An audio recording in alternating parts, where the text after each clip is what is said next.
নমস্কার আমার প্রিয় বন্ধুরা, আশা করি আপনারা সকলেই ভালোই আছেন আর সুস্থ আছেন। বাসন্তীর রান্নাঘরে আপনাদের সবাইকে সুস্বাগত। আজকে আমি রান্না করেছি ধাবা স্টাইলে ডিম আর আলু দিয়ে মোগলাই পরোটা। ডিম দিয়ে তো মোগলাই পরোটা অনেক খেয়েছেন, এবার একবার ডিমের সাথে আলু দিয়ে নতুন ধরনের এক মোগলাই পরোটা খেয়ে দেখবেন, এর স্বাদ কোনোদিনও ভুলতে পারবেন না। আজকে বানাবো আলু আর ডিম দিয়ে মোগলাই পরোটা। আমি এখানে নিয়েছি একটি মাত্র ডিম আর একটি বড় সেদ্ধ আলু, একটা পেঁয়াজ কুচানো, আর আছে কিছুটা রসুন কুচানো। আর যে মশলাগুলো লাগবে সেইগুলি হলো 1/4 চামচ জিরে গুঁড়ো, 1/2 চামচ লঙ্কা গুঁড়ো, 1/4 চামচ হলুদ গুঁড়ো, 1/2 চামচ গোটা জিরে, 1/2 চামচ গরম মশলা। পরোটাটার জন্য আগে ময়দাটা মাখিয়ে নিই। পরোটাটা আমি ময়দা দিয়ে করব। এখানে 1 কাপ ময়দা নিয়েছি, যার ওজন হলো 200 গ্রাম। পরিমাণ মতন নুন দিলাম, কিছুটা চিনি দিলাম। পরোটাটাকে মচমচে মুড়মুড়ে করার জন্য আমি 1 চামচ সুজি যোগ করলাম। এই সুজিটা দিলে পরোটাটা দীর্ঘক্ষণ মচমচে মুড়মুড়ে থাকবে। আর 1 টেবিল চামচ সাদা তেল যোগ করলাম ময়াম হিসাবে।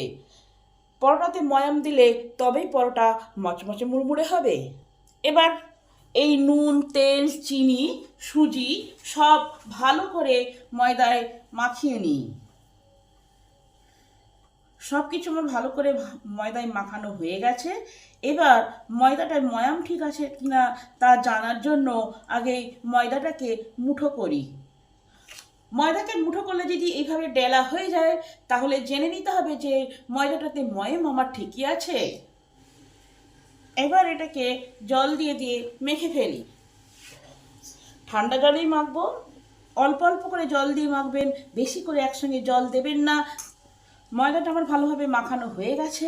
এটা রুটির থেকে একটু শক্তই হয়েছে, যেমন লুচি মাখা হয় ঠিক সেই রকম। এবার এটাকে 10 মিনিটের জন্য একটু রেস্ট দিলাম। 10 মিনিট রেস্টে থাক। যতক্ষণ এটা রেস্টে থাকছে ততক্ষণ চলুন পুরটা বানিয়ে ফেলি। গরম হলে প্যানে পরিমাণ মতন তেল দিলাম। তেল গরম হলে রসুনটাকে দিয়ে দিলাম, একটা লঙ্কা ভেঙে দিয়ে দিলাম। রসুনটা আমার ভালো করে ভাজা হয়ে গেছে। এই সময় পেঁয়াজটাকে দিয়ে দিলাম।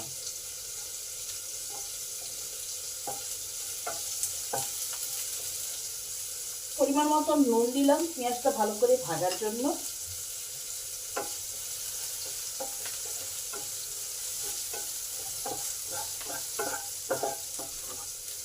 পেঁয়াজটা এই দিকটা ভাজা হোক, ততক্ষণ ডিমটা আর একদিকে ভেজে নিই।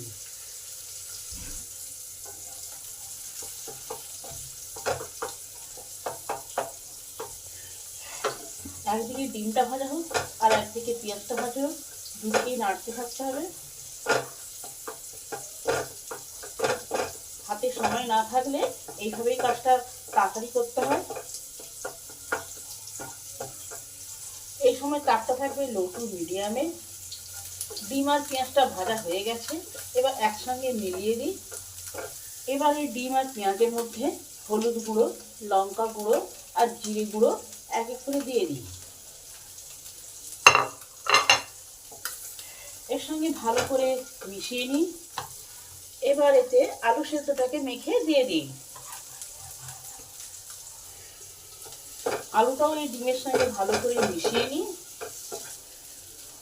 আলুটাকে পুরো শুকনো শুকনো করে নিতে হবে, নাহলে পরোটাগুলো ক্রাঞ্চি হবে না। এবার গরম মশলাটা দিয়ে দিই। গরম মশলাটা ভালো করে মিশিয়ে দিই। এবার 1 চামচ ভিনিগার দিয়ে দিই। হাতের কাছে যদি লেবুর রস থাকে তাহলে সেটা দেবেন। এটা দিলে পরোটাটা খেতে আরো ভালো লাগবে। টেস্টের ব্যালেন্সের জন্য কিছুটা পরিমাণ চিনি দিই, 1 চুটকি 1/4 চামচ চিনি দিলাম। সব কিছু একসঙ্গে মিশিয়ে নিই, ভিনিগার আর চিনি সব। আর আলুটা আমার শুকনো শুকনো হয়েছে, দেখতেই পাচ্ছেন কত সুন্দর হয়ে গেছে মোগলাই পরোটার পুরটা। এরকম করে পুর দিয়ে দিলে বাচ্চারা পেটটাও ভরা থাকবে, দুটো পরোটা খেলেই পুরো পেট ভরে যাবে। পুরটা আমার হয়ে গেছে, পুরটাকে নামিয়ে নিলাম। পুরটা আমার ঠান্ডা হয়ে গেছে। এবার ময়দাটা দেখি কি অবস্থায় আছে। ময়দাটা কত সুন্দর নরম হয়ে গেছে। একে আরো 2 মিনিট ভালো করে থেসে নেব। ময়দাটাকে ভালো করে থেসে নিলাম।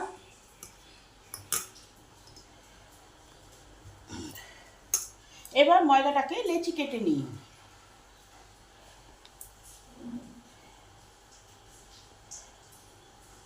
এটা 4টে পরোটা হবে। প্রতিটা লেচিকে ভালো করে মসৃণ করে নিই। মসৃণ গোল্লা পাকানো হয়ে গেছে। 4টে পরোটাই আমার গোল্লা পাকানো হয়ে গেছে। এবার এটা সাইডে রেখে দিই। গুঁড়ি দিয়ে পরোটাগুলো এক এক করে বেলে নেব।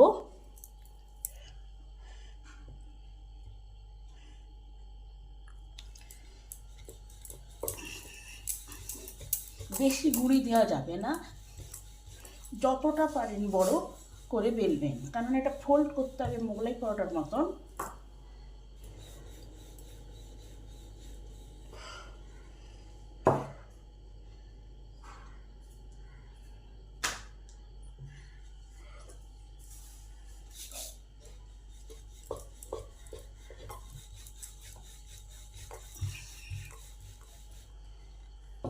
পরোটাগুলো আমার বেলা হয়ে গেছে, ভেজে নেওয়ার পালা। এবার এক একটা পরোটা নেব, তার মিডিল পোর্শনে দেবো। পুরটা একটু বেশি করে দেবো, তাতে খেতে ভালো লাগবে। এবার 4 সাইডে জল লাগিয়ে নেব, যাতে ভাজতে গেলে খুলে না যায়। এবার ঠিক মোগলাই পরোটা যেভাবে ফোল্ড করে, আমার হাতের দিকে দেখুন, যেভাবে আমি ফোল্ড করছি সেইভাবে ঠিক ফোল্ড করে দেবেন।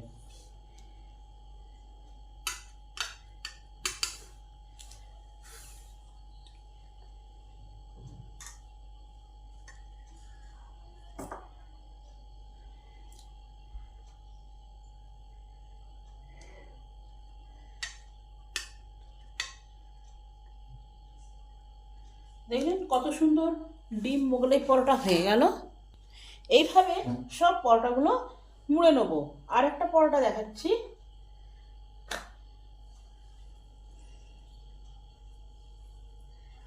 চার সাইডে জল লাগিয়ে নেবেন, যাতে ভাজার সময় খুলে না যায়। এবার দেখুন, এই এক সাইডটা নিয়ে এরকম দিলাম,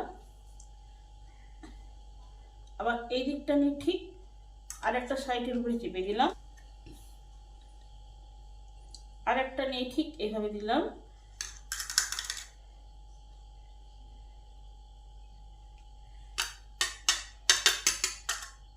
ব্যাস, এইভাবে পরোটাগুলো করে নেবেন। এইভাবে যদি বাড়িতেই পরোটা বানাতে পারেন, তাহলে বাজারে গিয়ে আর পরোটা কেনার কোনো দরকারই নেই।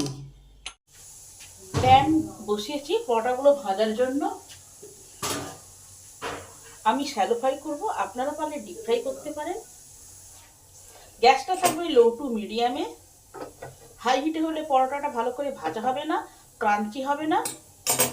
এবার এক করে পরোটা ছেড়ে দিলাম।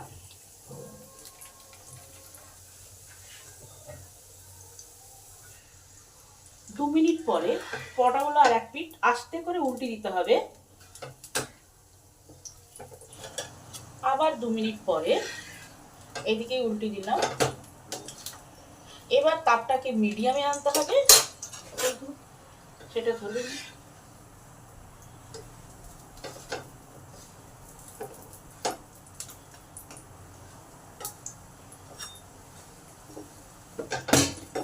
পরোটাগুলোকে একটু সময় ধরে লাল লাল করে ভেজে নিতে হবে।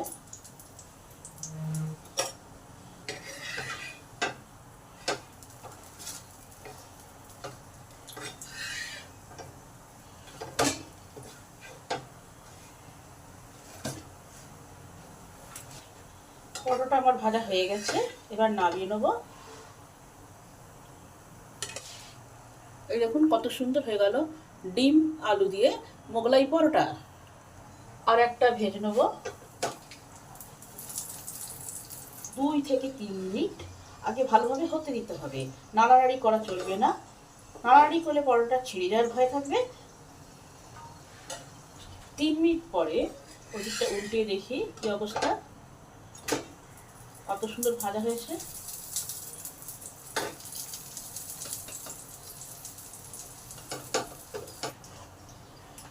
আবার 3 মিনিট পরে এদিকে উল্টে দেখি কি অবস্থা।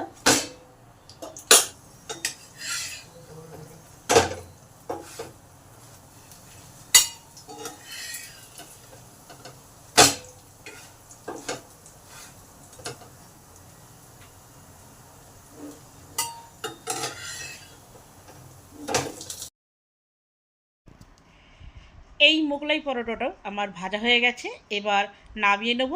আপনারাও বাড়িতে এইভাবে আলু আর ডিম দিয়ে ধাবা স্টাইলের মোগলাই পরোটা রান্না করে খেয়ে দেখবেন। রেসিপিটা যদি ভালো হয় তাহলে আমার চ্যানেলটিকে সাবস্ক্রাইব করবেন, লাইক করবেন, কমেন্ট করবেন ও শেয়ার করবেন। ভিডিওটা সম্পূর্ণরূপে দেখার জন্যে অসংখ্য ধন্যবাদ।